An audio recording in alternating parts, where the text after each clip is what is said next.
away a long time ago. Where did you come from? Where did you go? Where did you come from, Cotton Eye Joe? In a Wild West town, there is an altercation in the bar, and one of the men involved in it ends up spending the night in a sheep enclosure, where he has some kind of weird psychedelic experience. The next morning they find some kind of mutant embryo there. A man sleeps in a sheep pen, the next morning there's an embryo. Let's not even go there. A scientist takes the embryo away, intending to grow it in his laboratory. Meanwhile, there's a big shot who seems to want to buy up the entire local area. There is nothing quite as wonderful as money. There is nothing quite as beautiful as cash. There's just about everything you'd expect in a Wild West type movie here. And after an eternity of western ups and downs, the mutant embryo reaches full size, breaks out of the lab and goes on the rampage.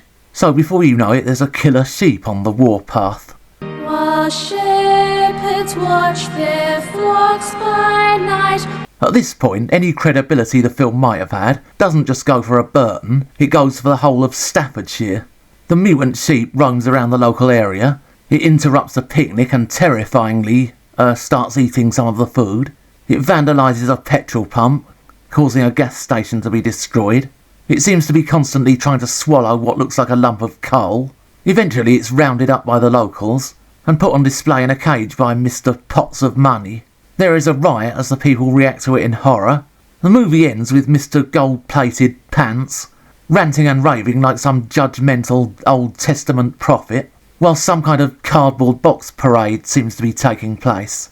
The most damning thing about all of this is that a few years before this movie was made, Monty Python actually did a comedy sketch involving killer sheep, which just goes to show things that start off in the realms of comedy will one day be considered even more bloody silly when some desperate movie maker tries to make us take them seriously.